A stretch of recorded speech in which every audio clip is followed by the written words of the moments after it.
오늘은 7과를 하도록 하겠습니다. 7과 마지막 묵상과 적용입니다. 우리가 배웠던 것들에 대해서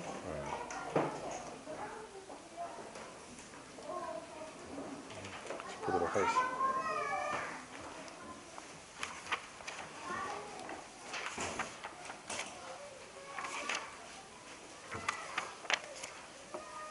(137페이지에) 보시면 묵상과 적용이 있습니다. 그래서 우리가 배웠던 것들에 대해서 한번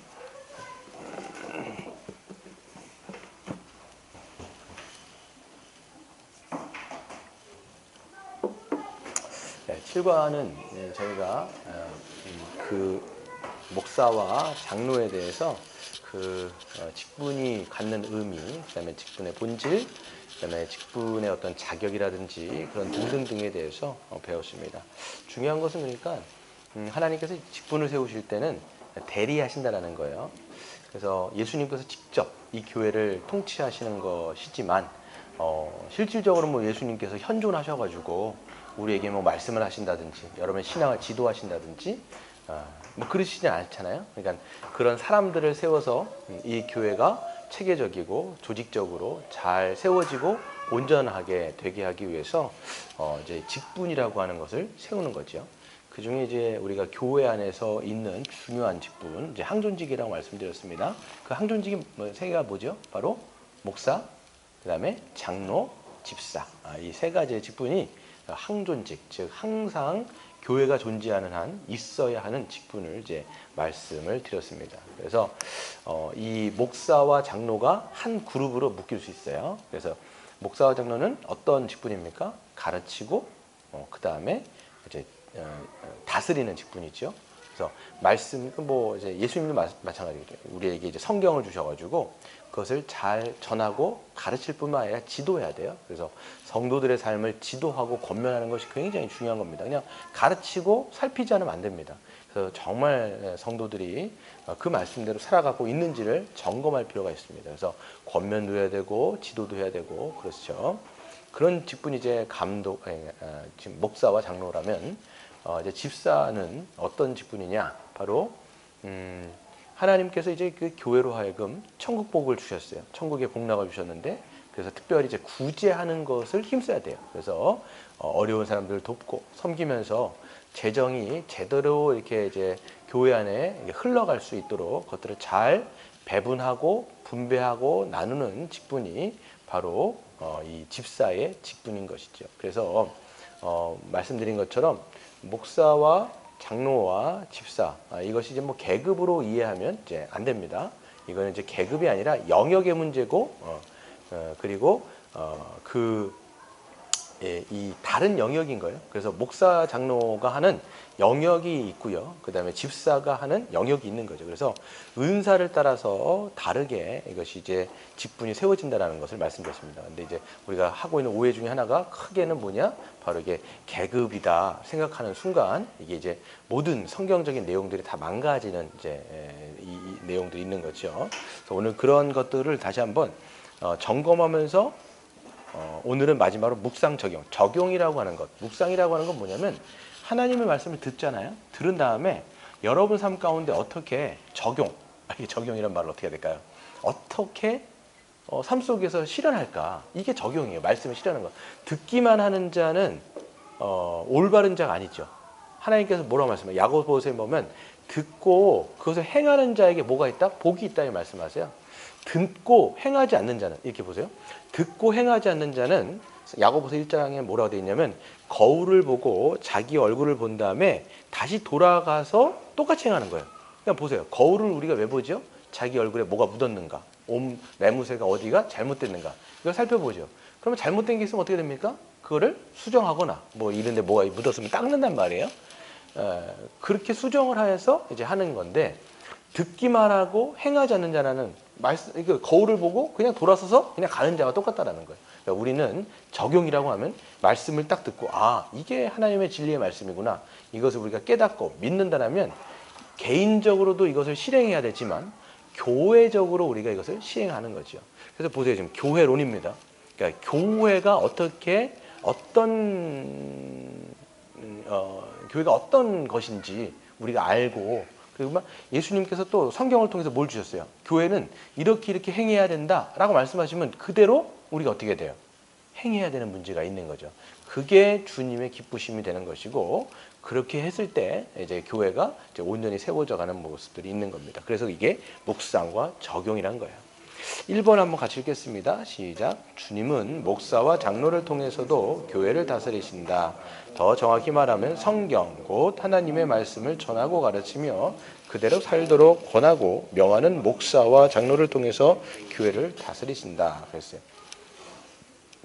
그렇죠? 목사 장로를 통해서 교회를 다스려 가십니다. 더 정확히 말씀드리면 뭐냐면 성경 곧 하나님의 말씀이 뭐가 돼요? 기준이 되는 거예요. 그냥 목사 마음대로, 장로 마음대로 교회를 운영하지 않습니다. 절대로. 그렇게 하면 이제 인간적인 이제 방식으로 돌아가기 때문에 교회는 망하게 돼 있어요. 항상 우리의 왕은 누구냐면 예수님. 우리의 머리는 누구시냐? 예수님. 그러니까 머리 대신 예수님이 주신 성경의 말씀을 어떻게 돼요? 여기서 보면 전하고 가르치며 또 그대로 살도록 어떻게 돼요? 권면하고 또 명하는 목사와 장로를 통해서 이제 교회가 이제 주님의 손 안에서 다스려지게 되는 것이죠. 그래서 보시면 모든 성도는 밑에 보시면 목사와 장로의 직분의 권위를 어떻게 해야 돼요? 인정하고 존중하며 순종해야 되는 것이죠. 그렇죠? 그래서 제대로 세워진 목사와 장로는 교회에게 하나님이 주신 뭐예요? 선물인 거예요. 그래서 목사도 제대로 해야 됩니다. 그렇기 때문에 자기 멋대로 하면 순종할 수 없죠. 목사가 자기 멋대로 하는데 거기다 대고 누가 순종을 하겠습니까? 그건 어리석은 겁니다. 그러니까 정말 그래서 성도들도 수준이 있어야 돼요. 어떤 수준이냐면 말씀을 분별할 수 있는 수준이 있어야 저 목회자가 정말 하나님의 참된 하나님의 말씀을 증거하고 있구나. 이걸 이제 알 수 있잖아요. 그러면 이제 그 말씀을 가지고 보면서 순종을 해야 되겠다. 이렇게 생각하는 거예요. 인정하는 거죠. 인정하고 순종하고 존중하면서 따라가는 거예요. 그러니까 목회자가 하나님의 말씀대로 가르치고 전했을 때는 그거는 인간의 어떤 다스림이 아닌 거예요. 누구의 다스림이 되는 겁니까? 그때는 예수님의 다스림과 통치가 되는 거예요. 그럼 여러분이 그 말씀에 순종하는 것은 목사의 말에 순종하는 게 아니라 누구의 말에 순종하는 겁니까? 주님의 말씀에 순종하는 거예요. 반대로 목사가 제대로 하지 않아요. 그러면 그거에 순종을 하면 그건 어리석은 거예요. 그렇겠죠? 그러니까 여러분도 성경에 대해서 정확하게 아실 필요가 있어요. 알고 이해하고 그 다음에 하는 거죠. 넘어가도록 하겠습니다. 넘어가시면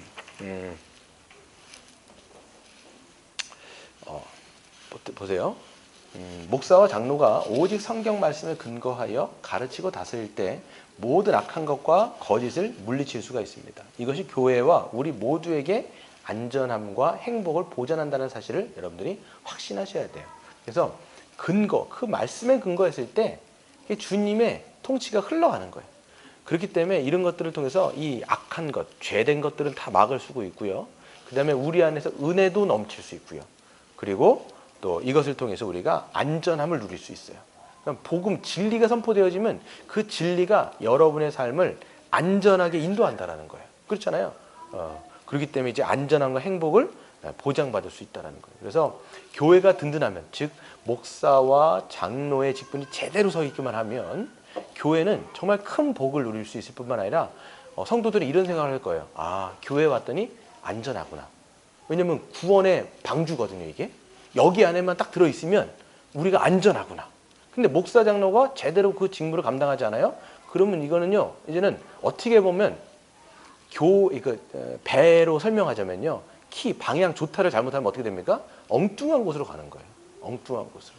근데 이제 목사와 장로가 지도하는 그룹이기 때문에 제대로만 키를 조정하면 이 배는 안전하게 가는 거죠. 그럼 그 안에 있는 성도들은 어떻게 되겠습니까? 안전하게 가는 거예요. 안전하게. 물론 주님이 다 지켜주시지만 그것을 이제 목사와 장로가 대행하기 때문에 그만큼 중요한 위치에 있다는 걸 여러분이 아셔야 되겠죠. 두 번째 한번 읽어볼까요? 시작. 지금은 반권위주의적인 시대이고 많은 사람들이 목사와 장로의 권위를 인정하고 순종하라는 것에 반발하기도 한다. 그렇죠.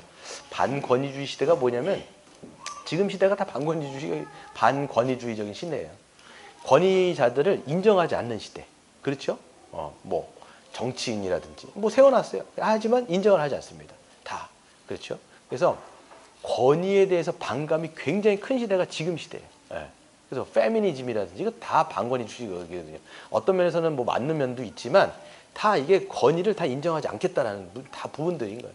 이게 세속적인 흐름인데 이게 교회 안에도 딱 들어오다 보니까 이제 직분자들 있잖아요. 이 직분에 대한 권위가 있을 텐데 그거에 대해서 당신이 뭔데 나한테 이래라 저래라야. 난 내 마음대로 할 거야. 이렇게 되는 거예요.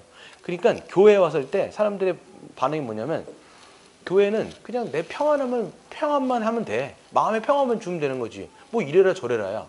그러는 순간 여러분 보세요. 그러면 그런 사람이 예수님의 권위에 순종할까 안 할까요? 절대 안 합니다, 여러분. 교회 들어와서 자기 멋대로 하려고 하는 거예요. 내 마음대로 하고 내가 하고 싶은 대로 다 하고. 근데 여러분 교회는요. 주님의 권위가 있는 곳이 교회예요. 그 주님의 권위에 순종할 때 우리가 복을 누리는 거예요, 여러분. 근데 그 주님의 권위를 대신 대행하는 게 누구라고요?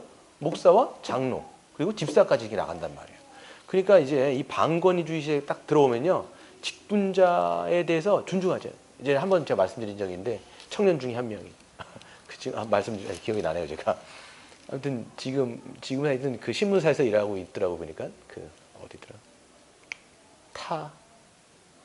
뉴스타파 거기서 일을 하는데 하여튼 걔랑 성향이 아주 딱 맞아요. 근데 보니까 근데 그 이제 연세 드신 이제 장로님이 거의 72세, 70이 가까이 70인가 그 정도 되시는데 뭐가 있는데 막 무슨 소리가 막 나는 거예요. 내려가 봤더니 그 젊은 친구가 장로님한테 대든 거예요, 그냥. 막 대들어가지고 그냥 이건 아니지 않냐고 막 이렇게 하면서 물론 이제 정황을 좀 알 필요가 있겠죠. 뭐 장로님도 뭐 이게 뭐 어떤 부분들이 있겠죠. 근데 아무리 그렇다 할지라도 이거에 대한 존중이 없는 거예요. 나이가 어린 사람이. 그러니까 이런 부분들이 다 반권위주의적인 시대 가운데 어떤 폐단들이. 근데 왜 이런 게 잠깐 생겼을까요? 생각해 보세요. 왜 반권위주의가 생겼을까요? 권위를 갖고 있는 사람들이 제대로 못한 거예요. 그렇잖아요. 정치인들도 그렇고 뭐 하여튼 우리가 이제 권위에 대해서 안 믿는, 약간 불신하는 게 권위다 딱 그러면 약간 불신하는 게 뭐예요? 제대로 안 한다는 생각을 굉장히 많이 한단 말이에요. 교회도 마찬가지로 목사와 장로에 대해서 폐단들이 많기 때문에 사람들은 어떤 생각을 하냐면 없으면 괜찮겠다 이런 식으로 생각을 하거나 존중을 하지 않는 시대가 지금 시대라는 거죠.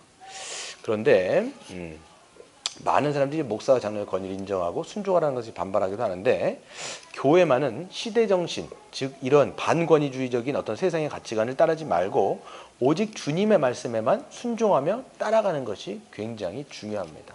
그래서 예수님의 권위 또 예수님의 그 권위를 누구한테 대행하셨다고? 직분자들에게 대행하셨다면 그 직분자들은 어떻게 해야 돼요? 그 권위를 존중하고 인정하고 순종하는 거예요. 근데 그 기준은 뭐라고요? 하나님의 말씀대로 행하였을 때 이게 조건이 분명히 달리는 것이죠.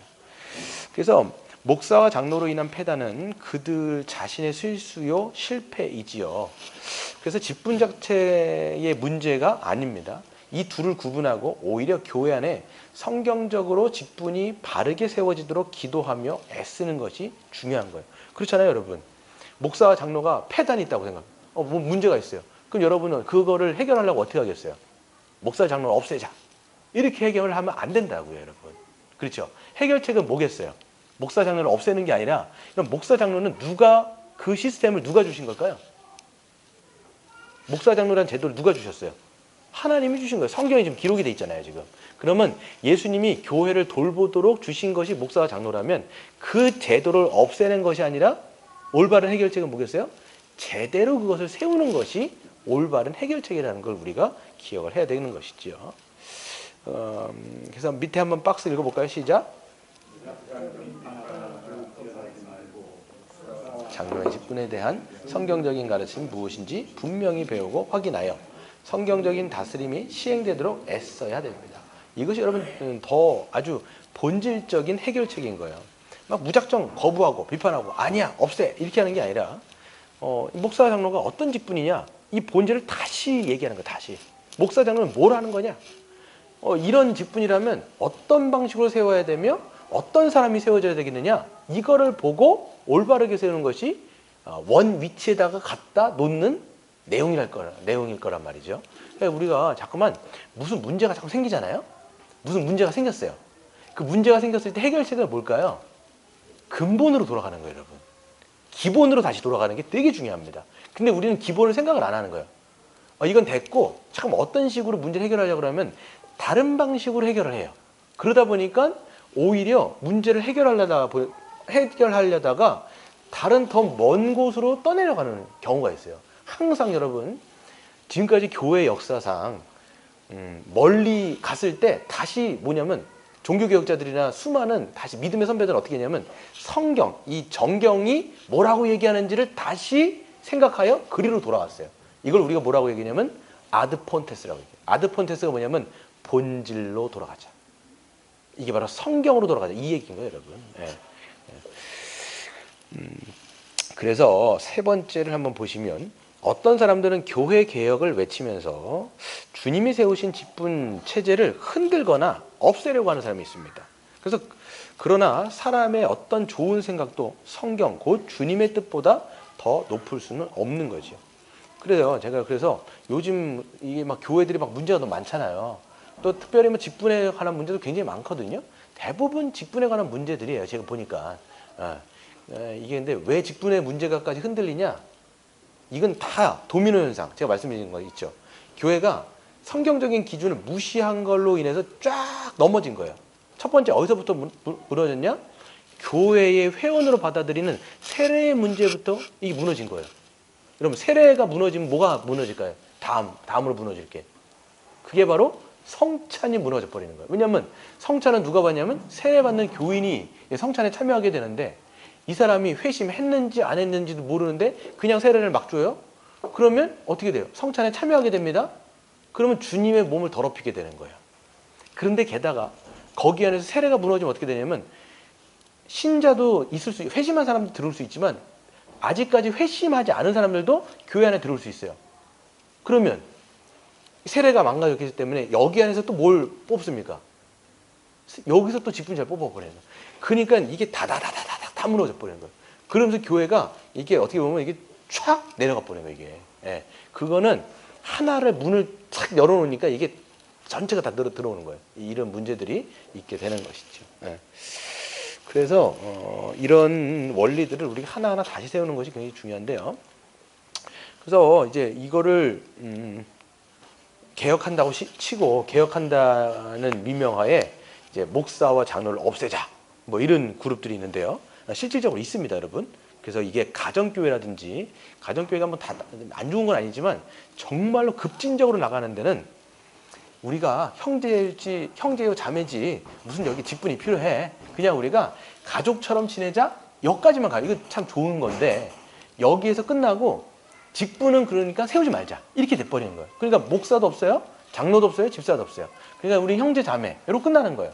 그러니까 거기서 설교하는 사람도 아무나 그냥 중간에 생각이 탁 나거나 필 딱 받아요. 그러면 자기가 일어나가고 설교를 하는 거예요. 이렇게 하나님은 교회를 세우도록 말씀하시지 않았거든요. 만약에 여러분 잘 생각해 보세요. 형제 자매만 있어요. 그리고 가족처럼 지내요. 좋죠. 근데 교회는 항상 문제가 발생합니다. 문제가 발생하면 어떻게 해결할 거예요, 그거? 어떻게 해결할까요? 어떻게 해결할까요? 만약 형제 자매로만 있고 당회 자체가 없는 거예요. 여러분 왜 당회라는 제도가 있는지 아세요? 이게 바로 치리회예요. 당회가 다른 말로 치리회.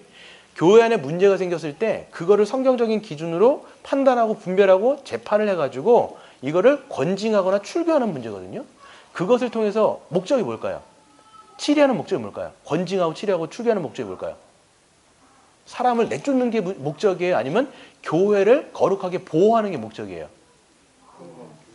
거룩하게 보호하는 게 목적인 거예요. 그러니까 죄가 들어왔을 때 죄란 문제는 뭐 분열하고 싸우고 분쟁하고 막 이런 문제가 란 말이에요. 그럼 이거를 자체적으로 이제 처음에는 이거 하다가 나중에는 당회가 개입을 한다고요.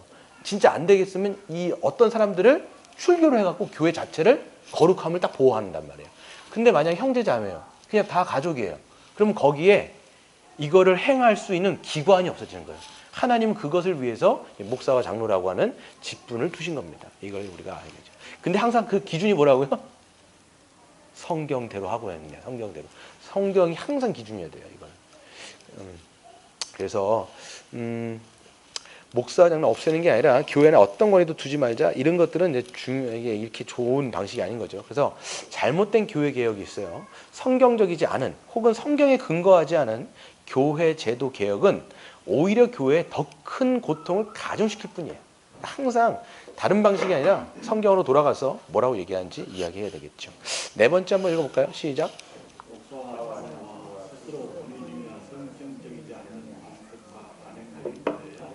그렇죠. 그래서 목사 장로 이제 스스로가 이제 권위주의.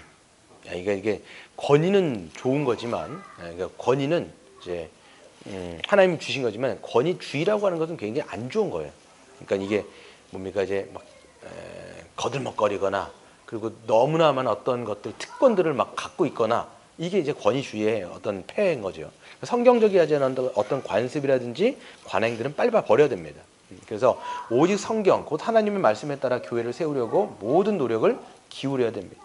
특히 목사는 오직 하나님만 기쁘시게 하려고 설교하고 가르치며 권면하는 것이 무엇보다도 중요한 것이지요. 그래서 계속 좀 말씀드린 것처럼 목사가 이제 설교도 하거나 가르치거나 전하는 모든 내용은 성경에 기반해서 어떤 성도들의 어떤 이런 뭐 그 구미 그런 것들을 이제 충족시켜 주는 게 아니라 하나님께서 원하시는 그 말씀을 이제 전해서 성도들로 하여금 하나님 편으로 끌고 가는 것이 이제 목사와 장로가 해야 되는 겁니다. 근데 이 성경에서 나오는 권위는 참 중요한 거예요. 그러니까 목사의 권위는 다 어디서부터 나오냐면 성경에서 나오는 거예요. 그렇죠? 근데 성경 이외에 다른 어떤 인간적인 권위를 주장하려고 할 때서부터 어떻게 되냐면 문제가 생기는 거예요. 난 목사잖아. 이렇게 생각하는 거예요. 그러니까 지금 그 개신교도 지금 거의 카톨릭화 돼가고 있어요. 카톨릭의 문제가 뭐냐면 사제주의예요. 사제주의가 뭐냐면 하나님과 일반 평신도 사이에 사제가 있잖아요. 보면 신부가 있고 교황이 있잖아요. 이게 거의 어떤 급이냐면 중보자급이에요. 그러니까 예수님의 역할을 자기들이 하려고 하는 방식인 거예요. 그러니까 어떻게 되냐면 나는 하나님 앞에 더 성스러운 사람이고 너희는 나와는 다르다. 나는 너희들하고 다르다. 이런 방식으로 하기 때문에 교황의 말이 그래서 하나님 말이 되는 거예요. 그래서 성경에는 없어도 교황이 딱 한번 얘기하면 그건 하나님의 말씀하고 거의 똑같이 진행됩니다. 그 정도의 권한이 너무 큰 거예요. 신부들도 그런. 근데 이거를 지금 이게 우리가 지금 개신교인데요. 개신교도 담임 목회자가 거의 사제급이에요. 제가 보니까 주의 종 이런 말을 이제 어떤 면에서는 맞는 말도 있는데 이게 인식이 너무 잘못되어 있어요. 그래서 담임 목사나 그냥 목사들은 하나님의 종이기 때문에 우리랑 다르다 이렇게 생각하는 순간 이거는 카톨릭적인 거예요. 굉장히 카톨릭적인 거예요. 누구도 여러분 예수 그리스도의 그 자리를 대행할 수가 없어요. 그냥 목사예요. 목사도 그냥 직분으로 받은 거죠. 받은 거지 이게 뭔가 여러분하고 뭔가 다른 위치가 절대 아닙니다. 근데 이거를 지금 너무 목회자들도 그런 방식으로 성도들을 가르쳤고 성도들도 너무 그에 젖어 있어가지고 주의 종 하면 거의 뭐 하나님처럼 봐버려요. 정말 대형 교회 같은 데 가면요 이게 목사는 완전 달라요. 그래서 엄청 많은 특권과 권위적인 것들이 주어져요. 여러분 누구죠? 국회의원이 되면요 그냥 일반 이제 시민에서 국회의원이 되면 몇 가지의 특권이 주어진지 아십니까? 100가지가 넘어요. 보니까. 그러니까 사람들이 그렇게 그 국회의원 하려고 혈안이 되는 거거든요. 마찬가지로 지금 보면 이게 특권이라고 하는 게 너무 막 주어지게 되면 이게 권위의식이 돼버리는 거예요. 이런 것들을 이제 다시 이제 점검해가지고 성경적이잖아요. 그래서 밑에 한번 읽어보세요. 목사와 장로 139페이지에 보시면 목사와 장로는 그동안 교회에 쌓여왔던 좋지 않은 비성경적인 관습과 관행을 어떻게 해야 돼요?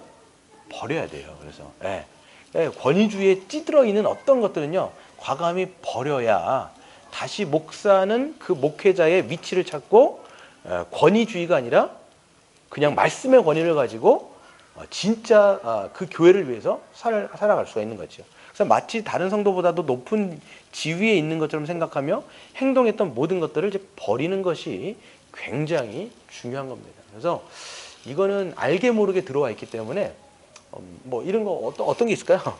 목회자들의 어떤 관행들 뭐가 있을까요? 글쎄요. 제가 다니는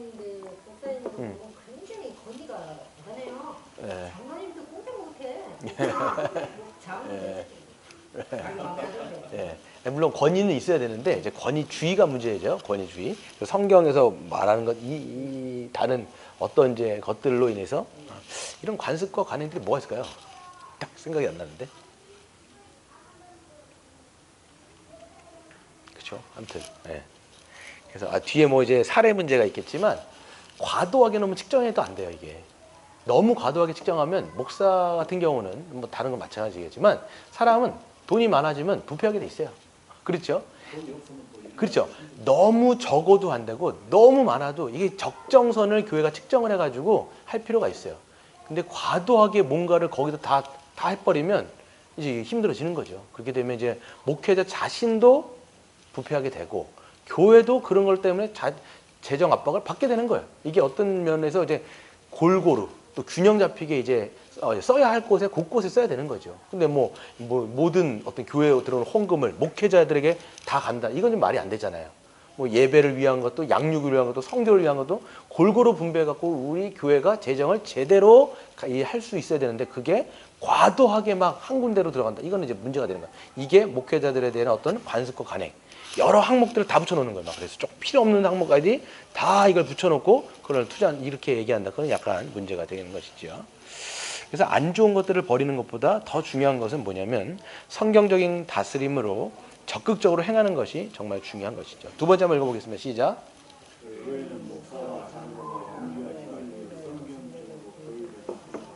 이들을 존중하고 존경하며 돌보고 보호해야 된다. 네, 그렇죠. 그래서 목사가 이제 교회가 목사 장로가 하는 그 직무를 알기 때문에 더 힘을 내어 성경적으로 교회를 다스릴 수 있도록 배려해 줘야 돼요. 협력해야 된다는.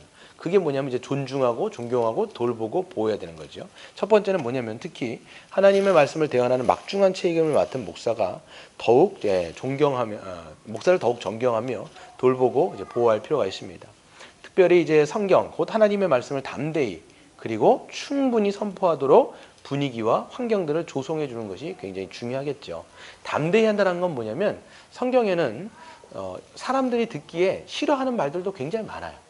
죄에 대한 이야기, 회개에 대한 이야기, 종말에 관한 이야기, 어떤 것들은 막 이제 성경적인 내용들. 그러니까 사람들이 듣기에 안 좋을 수도 있는데 담대거를 성경에 있기 때문에 목사는 그거를 하나님의 눈치를 보고 사람들의 눈치가 아니라 하나님의 눈치를 보고 전할 수 있는 그런 분위기, 그렇죠? 뿐만 아니라 그래서 충분히 그러니까 뭐 설교 시간이라든지 이런 등등등에 대해서 충분히 교회는 그것들을 이제 조성해 줄 필요가 있습니다.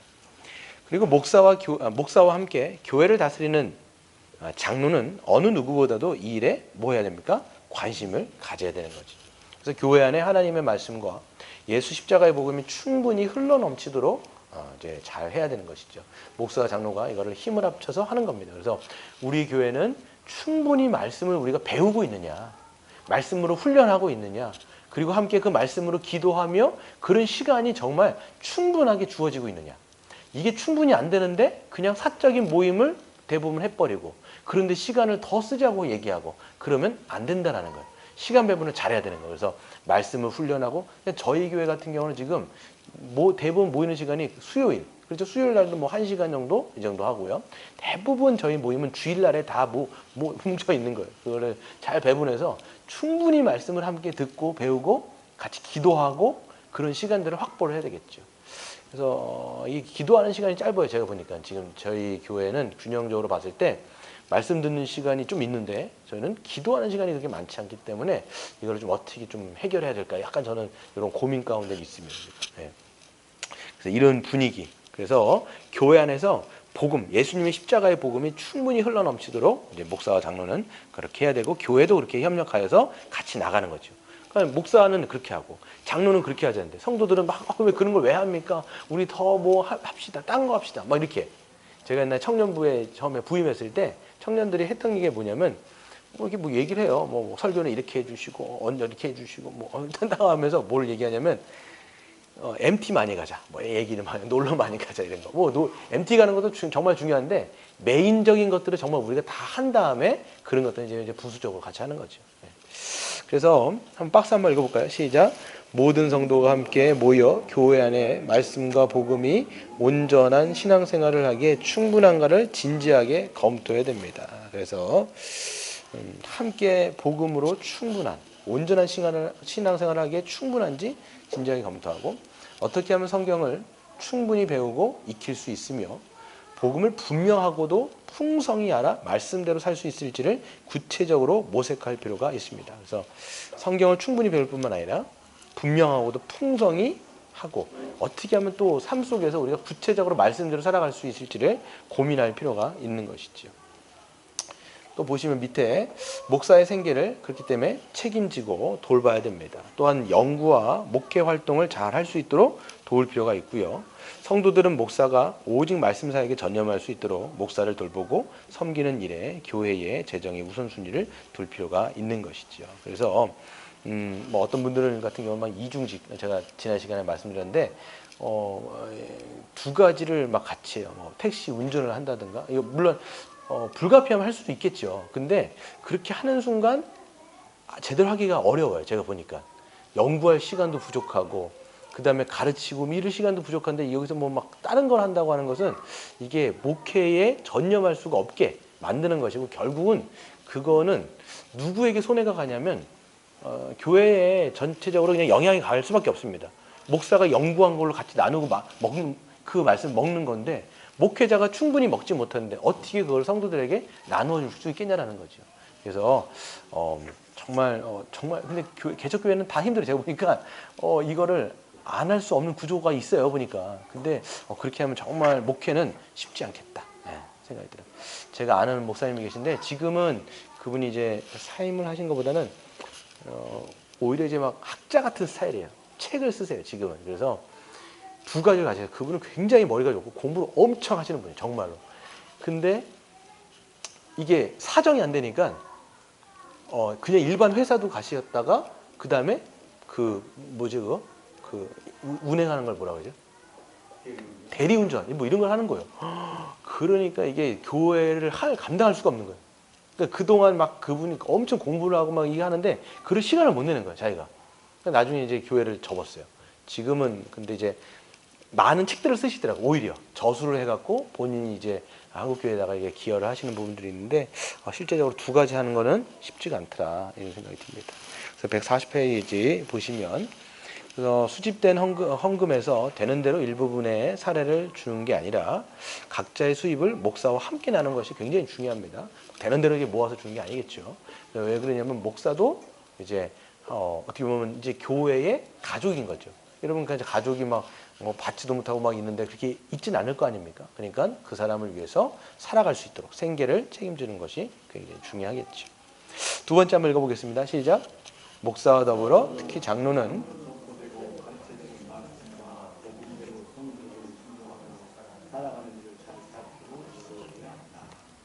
그렇죠. 그래서 가르치는 것도 되게 중요한데 아까 말씀드린 것처럼 그 말씀대로 순종하며 살아가는지를 살피고 지도하는 것이 굉장히 중요합니다. 밑에 보시면 장로의 직분을 행정직으로 오해하는 사람들이 있습니다. 근데 장로는요, 행정직이 아니에요.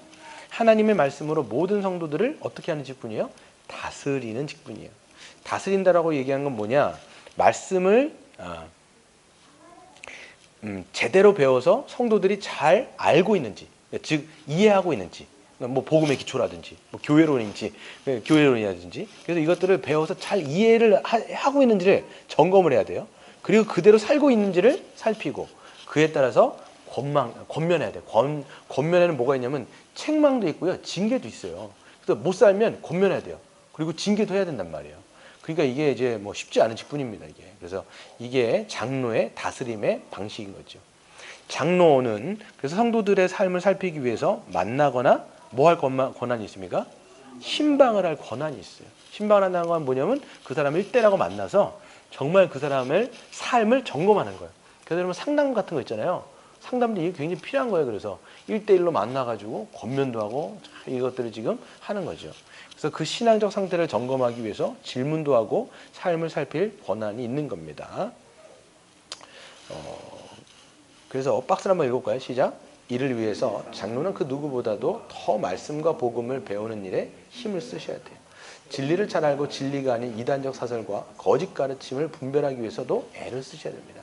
그래서 목사가 그거를 최전선에서 하고 가장 우선적으로 하는 거죠.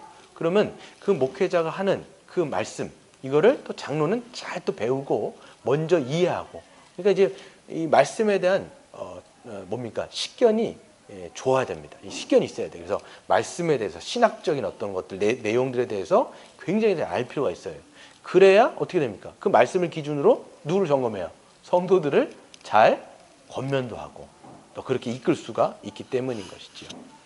그래서 뭐 그분 있잖아요. 뭐 이렇게 한국교회에서 이제 이렇게 무슨 있을 때마다 그분의 의견을 물어봐요. 그게 이제 뭐 어떤 문제, 큰 문제다. 그러면 한국교회에 막 내놓으라 하는 분이, 근데 그분이 서울대 교수님이기도 하세요. 그래서 손봉호 장로님이세요. 혹시 들어보셨나요? 손봉호 장로님? 그분이 이제 서울대 다른 교수이기도 하는데 신학적으로 굉장히 탄탄해요. 실질적으로 그러기도 하고 또 여러 가지 책들도 내시고 굉장히 이제 그 탁월하신 분이죠. 그러니까 그런 이제 목회적인 마인드를 이제 장로님도 같이 갖고 있는 거죠. 그래야 목사와 장로가 성경적인 것들을 잘 알 때 어떻게 갈 수 있어요? 한 방향으로 같이 갈 수가 있는 거예요. 그렇죠? 이게 굉장히 중요한 거죠. 그래서 뭐 이렇게 생각하시는 분들 있어요. 아, 목사님 다 알아세요. 다 알아서 하세요. 그러면 안 돼요.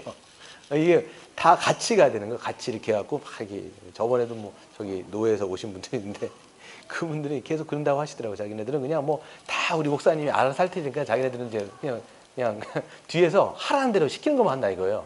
절대 그러면 안 됩니다, 여러분. 그게 아니라 성경에 대한 이거를 알고 있기 때문에 함께 토의하고 논의하고, 그래서 우리 교회가 어떻게 가야 되는지를 같이 얘기를 하는 거예요. 그러면서 같이 가는 그런 리더십의 직분이기 때문에 장로님은 같이 잘하는. 그래서 장로의 자격 중에 하나가 뭐냐면 바로 성경에 대한 식견과 통솔력이라고 헌법에 그래서 쓰여 있는 것입니다. 그래서 장로가 교회와 성도들을 위해서 영적 그리고 성경적으로 바른 길로 인도하고 다스리는 일에 헌신할 때 성도들은 그에 순종하며 이들을 이제 존경해야 되는 것이죠. 세 번째 한번 읽겠습니다. 시작.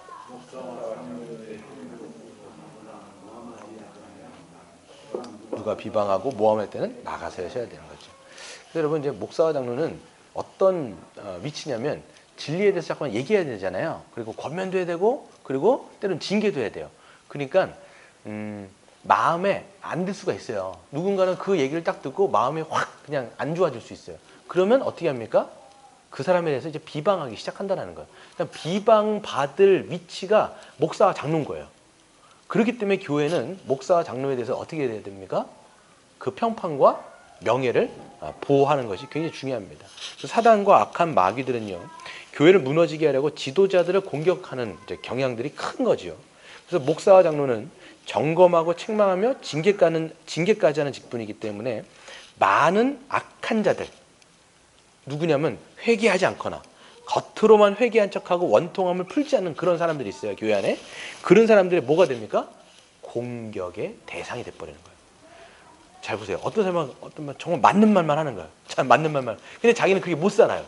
그럼 마음 가운데 뭐가 생기냐면 뭐가 생기는 거예요. 그러면 오히려 그런 사람들을 비방하거나 막 조롱해버리는 거지. 그래서 이런 자들을 아주 쉽게 사탄의 미혹에 이제 넘어가게 만드는 겁니다. 그래서 밑에 보시면 세 번째, 누군가가 목사와 장로에 대해서 비판하거나 비판하고 모함할 때 명백한 무엇을? 증거와 증인을 요구해야 돼요. 제가 지난 시간에 말씀드렸죠. 누군가가 정말 이거 정말 이랬어? 정말 교회 돈을 이렇게 횡령했단 말이야? 막 이렇게 얘기하고 왔어요. 근데 그게 딱 한 사람이에요. 그건 들어야 돼, 말아야 돼요? 들어야 될 건 말아야 될까요? 들었지 말아야 돼요. 근데 만약에 그런 거에 대한 증인과 명백한 증거들이 있어요. 그러면 그때는 교회가 공론화를 시켜버리는 거예요. 이게. 네, 그렇게 되는 거죠. 그래서 소문이나 추정이나 추문, 그리고 추론, 어떤 개인적인 관점이나 판단 등에 근거할 때는 엄하게 대처하고 그렇게 하는 이유에 대해서 물어봐야 되는 거예요. 막 얘기하는 거, 막 횡령했대, 막 이렇게 했대. 근거가 뭐야? 물어봐야 되는 거예요. 그게 아니라 그냥 그걸 듣고 있으면 그건 어떻게 되는 거냐면 잠정적으로 내가 동조한다 이렇게 얘기하는 거야. 동조하는 거. 그러면 그 동조하는 순간 어떻게 될까요? 그런 말들은 교회 안에 쫙 퍼지게 되는 거예요. 퍼지게 되면 그게 그 직격탄을 누가 맞느냐? 목사와 장로가 직격탄을 맞아버리는 거예요. 그럼 직격탄을 맞게 되면 어떻게 될까요? 흔들리는 거예요. 정말 그랬대? 정말 그랬대? 막 이렇게 되는 거예요, 그냥. 이것들을 우리가 잘 하는 거죠. 그래서 나는 그렇게 보여 이런 거 있잖아요. 나는 그렇게 보여. 그런 자기가 그렇게 볼 수도 있는 건데 이런 걸 마치 뭔가 대단한 잘못이라는 것처럼 막 얘기해 버리면 그거는 아주 이제 교회를 무너뜨리는. 보세요. 그러면 교회는요 대단치도 않은 거로 막 흔들려요. 특별히 말 같은 거거든요. 교회는요 대부분 말이 이게 전염되면서 그 사람의 명예나 평판을 깎는 거예요. 이거는 일반 그냥 같이 성도들도 마찬가지잖아요. 교회 안에 이제 말이 굉장히 빨리 돌린단 말이에요, 이게. 그래갖고 안 좋은 얘기가 되게 빨리 돌아요. 근데 마찬가지로 그런 얘기 정말 들었냐? 아니라면 거기서 동조해주면 안 돼요. 일반적인 것도 마찬가지고. 그래서 박스를 보시면 지도자들에 대한 비방은 주로 사소한 것들을 트집 잡아 은근하게 이루어지는 경우가 대부분입니다. 사적인 교제 자리에서 이루어지는 이런 식의 대화를 아주 조심해야 돼요. 그래서 여러분 뭐 중요한 공석에서 아니라 사사로운 자리 있잖아요. 밥을 먹는다거나 아니면 누군가 이제 같이 만났다거나 했을 때 야, 너 그거 들었어? 이렇게 있잖아요. 너 그거 들어갔어? 야, 그랬다더라. 야, 너무하지 않냐? 이런 방식으로 이게 쭉 도는 거예요. 쭉 도는 거예요. 근데 그게 정말 명확하지 않다면 이건 여러분 그냥 일상적인 삶에서도 마찬가지예요. 누군가가 뭘 들었을 때 아닌 거에 대해서는 아니라고 이제 얘기해야 되는데 우리는 그냥 듣고 있거나 동조하거나 이렇게 하는 거죠. 안 하는 거죠. 그래서 또 보면 이제 목사와 장로에 대해서 근거 없는 비판과 모함을 막지 않고 그냥 두는 사람은 그 죄에 어떻게 하는 거예요? 똑같이 동참하는 거예요, 사실. 막아야 되는 거예요. 이거 막아야 되는 거예요. 그래야 교회를 보호하고 지키는 것이 되는 것이죠. 박스를 한번 읽겠습니다. 시작. 목사와 장로의 명예가 손상되면 그에 휩쓸린 자들은 영적 지도를 인정하지 않고 무시하게 됩니다. 그렇죠. 여러분 잘 생각해 보세요. 목사님은 정말 그랬대? 그러는 순간 그 사람의 말이 안 들리는 거예요. 권위가 없어진 거예요. 명예가 손상되는 순간. 왜? 그걸 말할 자격도 없는 주제에 저런 말을 할까? 이렇게 자꾸만 생각이 드는 거죠. 근데 물론 그 사람이 실질적으로 그럼 죄를 졌다 그러면 이제부터는 말이 다르지만 그게 아니라 누군가의 험담이나 모함 때문에 그렇게 보였다라면 그거는 이제 마귀의 밥이 돼버리는 거예요. 이제. 우리 세 번째 한번 읽겠습니다. 시작. 교회는 근거하여 자격 있는 사람들을 다스리는 직분자로 세워야 합니다. 그랬어요. 그래서 성경적인 근거에 의해서 합당한 목사와 장로를 세워야 그들이 성경적으로 그 다스리는 직무를 합당하게 감당할 수가 있습니다. 그렇잖아요, 여러분. 자격이 돼야 이제 그거를 맡겨놨을 때 감당할 수가 있는 거예요. 그러니까 그거에 대한 은사가 있어야 되고 자격이 있어서 그 직무들을 이제 잘 할 수가 있는 것이죠. 그래서 우리가 하고 있는 어떤 오해들이라든지 뭐 이런 것들을 우리가 버리는 것이 중요하겠습니다. 그래서 두 번째 한번 읽어보겠습니다. 시작. 교회의 정회원들이 오직 성경 말씀과 성령의 인도하심에 근거하여 목사와 장로를 그렇기 때문에 선출해야 됩니다. 그래서 정회원, 회원이라고 하면 여러분 이게 뭐냐면 교회 멤버십을 가진 사람. 우리 교회 같으면 뭡니까? 정회원들이 세워지지 않겠습니까? 그런 사람들이 성경 말씀을 어떻게 해야 돼요? 잘 알아야 돼요. 그러니까 목사, 장로 기준 어디 나와 있어요? 자격 조건이 어디 나와 있죠? 디모데전서 3장에 나와 있어요.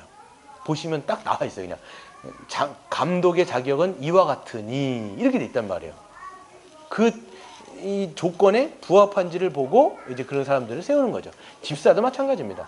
그 보면요. 1절부터 7절까지가 감독에 대한 자격이고요. 8절부터 뒤에 13절까지인가가 보면 집사의 자격도 이와 같으니라고 하면서 쭉 열거되어 있는 것을 보게 돼 있어요. 그러니까 그거의 말씀의 기준을 따라 또 뭐에 따라서 성령의 인도하심을 따라서 그러니까 성경을 이해할 뿐만 아니라 그 기준들을 뽑으려면 어떻게 뽑아야 되냐면 성령의 인도가 있어야 돼요. 그래서 누가 뽑겠습니까? 네, 이제는 그 성도들 전체, 즉 정회원들이 투표를 통해서 뽑고 하는 것이 굉장히 중요하죠. 일반적으로 장로와 안수집사를 어떻게 세우죠? 어떻게 세우나요? 임명인가요? 어떻게 되나요? 투표죠. 투표? 장로는 네. 일단은 이제 당회에서 추천을 하고 추천을 해서 성도들 투표하고 3분의 2죠. 3분의 1을 하고 예, 노예 시험도 보시고. 예, 그리고 이제 그랬죠. 안수 예. 집사님도 이제 세울 때 당회에서 일단 추천을 하고 예, 거기서 선거들이 투표를 하고 권사도 마찬가지고요. 예, 마찬가지고. 맞죠. 시험만 안 보는 거 예, 그렇죠. 그래서 중요한 게 이제 뭐냐면 추천을 해갖고 선거를 한단 말이에요. 그러니까 중요한 게 누구냐면 선거를 하는 사람들의 어떤 사람이냐라는 거예요. 그렇죠. 성도, 회원인데 그렇기 때문에 여기서 누가 뭐가 중요하면 세례 받았는지 이게 중요한데 세례가 함부로 세워지면 교회 멤버도 그냥 막 세워졌단 말이에요. 이게. 그러면 영적인 분별력이 있을까요? 없을까요? 없는 거, 없다고 봐야 되는 거예요. 그러니까 우리가 이제 정의원을 자꾸 세우는 기준이 뭐냐면 복음도 알아, 회심할 뿐만 아니라 교회가 무엇인지를 알아, 교회로서 살아가는 사람으로서 정의원을 두는 거예요. 그랬을 때 선거를 하면 제대로 할까요? 못할까요? 제대로 하겠죠. 왜냐하면 성경적인 기준도 알고 그리고 성령의 사람이기 때문에 투표를 할 때 대충 하지 않겠죠. 어떻게 할까요? 우리가 투표를 할 때 지금 이게 지금 만약에 투표를 한다고 해보세요. 그럼 이걸 어떻게 할까요? 그게 잘못됐다라는 거예요. 예, 예. 그게 그래서 그렇게 하면 교회가 망해버리는 거예요. 예. 선거를 우리는 이제 막 혹시 만약에 그렇게 하면 망하는 거예요. 이제 어떻게 해야 되냐면 말씀해 주세요. 어떻게 해야 될까요?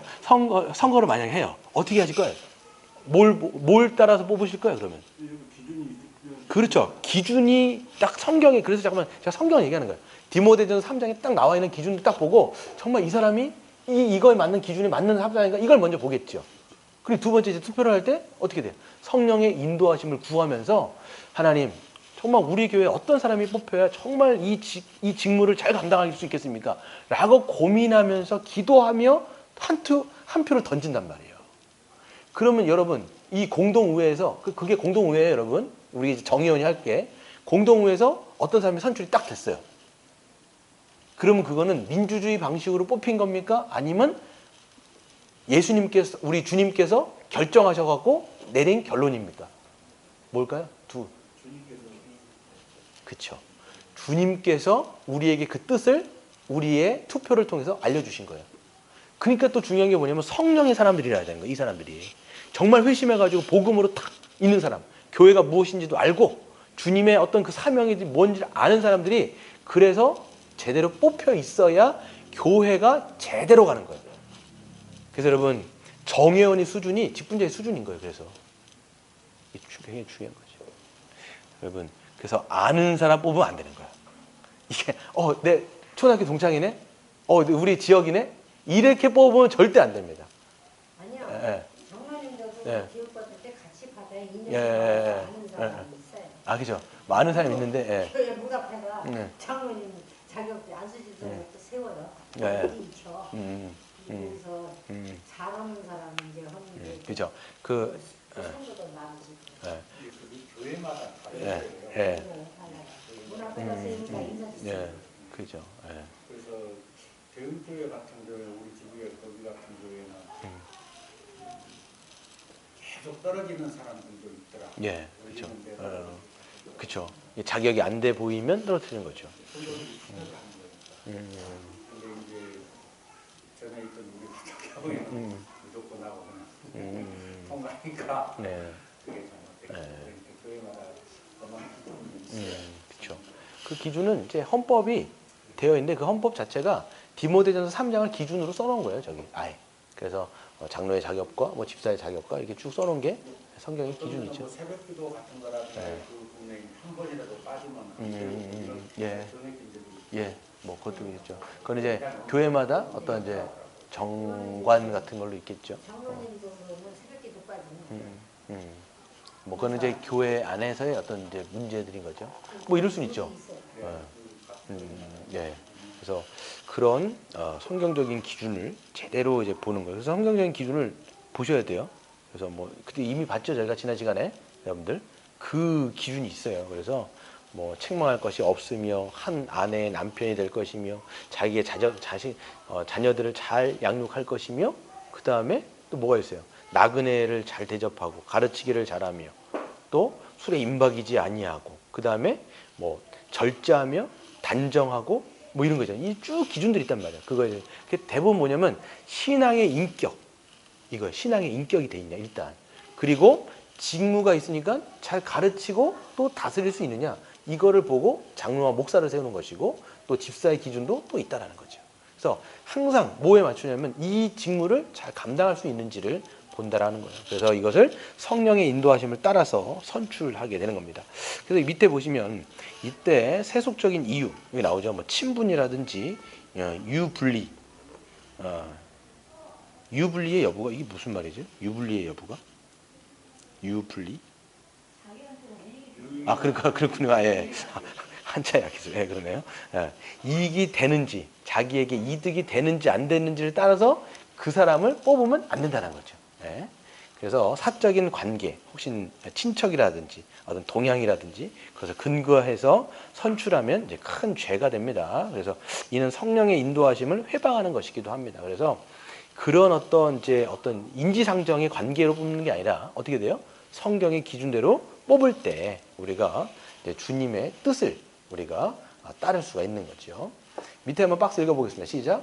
아예 처음부터 성경 말씀에 관심이 없거나 성령의 인도하심에 관심이 없고 무지한 사람들이 선거권을 가진 정의원이라면 교회는 큰 어려움에 봉착합니다. 이게 중요하겠죠. 그래서 성경 말씀에 뭐 전혀 관심이 없어요.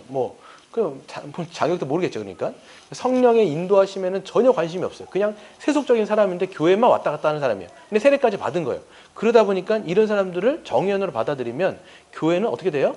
큰 어려움 봉착해요. 왜 그러냐면 교회가 중요한 사항이 있을 때마다 그 결정을 어디서 하나요? 어디서 해요? 교회의 큰 결정을 어디서 해요? 공동회에서 하는 거예요. 여러분 당회보다도 그게 더 높은 게 공동회예요. 그 권한을 갖고 있는 데가. 그러니까 이제 공동회의 그 회원의 수준이 안 좋으면 그만큼 교회는 방향이 미끄러진다는 거 자꾸만.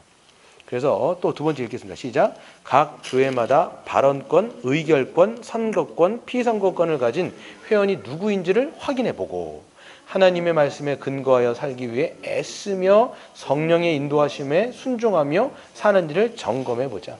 그렇게 살아가는 성령의 사람들로 이루어진 교회를 이루는 것이 굉장히 중요해요. 그래서 저희가 지금 하려는 게 뭐예요? 정의원을 그래서 제대로 세우려는 거예요, 지금. 왜? 교회를 제대로 세우려면 정의원이 제대로 세워져야 돼요. 왜 그러냐면 정의원이 교회거든요. 그렇잖아요. 그러니까 우리가 교회가 이 건물이 교회가 아니잖아요. 우리가 교회잖아요. 그러니까 우리 교인의 이 멤버십, 즉 복음에 대한 어떤 그 믿음과 이 성령의 어떤 그 인도하심이 정말 있는 자들이 제대로 세워졌을 때 교회가 제대로 가는 것이 그렇겠죠. 뒤에 마지막 한번 읽겠습니다. 142페이지에 보시면 이미 목사와 장로로 섬기는 분들에 대해서는 함부로 평가하거나 함부로 대하지 않아야 됩니다. 그래서 노골적으로 하나님의 말씀을 무시하고 직분의 직무에 전혀 관심이 없다라면 교회의 이름으로 또한 각 개인이 권면해야 할 것입니다. 그렇죠? 이미 세워져 있는 분들은 여러분 존중하고 우리가 잘 해야 됩니다. 근데 노골적으로 막 하나님의 말씀을 무시하는 사람도 있잖아요. 그러면 이제는 교회 이름으로 권면하거나 개인적으로 얘기해야 되겠죠. 그러나 조금 부족해도 그 직분을 귀하게 여기며 그 책임과 직무를 다하고자 애쓴다라면 존경하고 더 그 직분을 바르게 감당할 수 있도록 도와주며 그의 지도를 따르는 것이 정말 마땅한 것입니다. 그 교회가 해야 되는 거예요. 그럼 약점 없는 사람이 어디 있겠어요? 부족한 게 없는 사람이 어디 있겠습니까? 저를 그냥 보시면 부족하구나 생각하시잖아요. 그러니까 그렇다면 하지만 애를 쓴다라면 그 사람이 그 목사가 정말 하나님의 말씀 앞에 서서 교인들을 제대로 정말 인도하려고 애를 쓴다라면 그럼 교회는 어떻게 해야 돼요? 세워진 그 직분을 잘 존중하고 도와주고 협력하여서 같이 가려고 함께 해야 되는 것이죠. 그리고 네 번째 같이 읽겠습니다. 시작. 다스리는 직분인 목사와 장로가 올바로 서서 그 직무를 바르게 감당할 때 교회가 더 온전해지고 주님이 주시는 복으로 충만해진다는 것을 확신하고 기대하십시오. 그래서 주님의 다스림은 우리로 천국의 복을 누리게 하는 것입니다. 그래서 목사와 장로가 제대로 우리가 감당할 때 그 직무를 제대로 감당할 때 교회 자체가 행복해지는 거예요. 그렇게 해보세요. 누군가가 여러분 리더십을 가진 사람이 그 모든 것들을 여러분 다 재반상들을 잘 한다고 생각해요. 얼마나 여러분 나라도 정치인이 대통령이 잘 세워지면 평안한 거고 왕이 잘 세워지면 평탄한 거고 교회도 마찬가지로 물론 목사가 왕이 아니지만 잘 다스리는 직분이기 때문에 잘 감당할 때 아주 평안을 누리게 되는 것이죠. 그런 교회가 될 줄로 믿습니다. 아멘. 기도하겠습니다.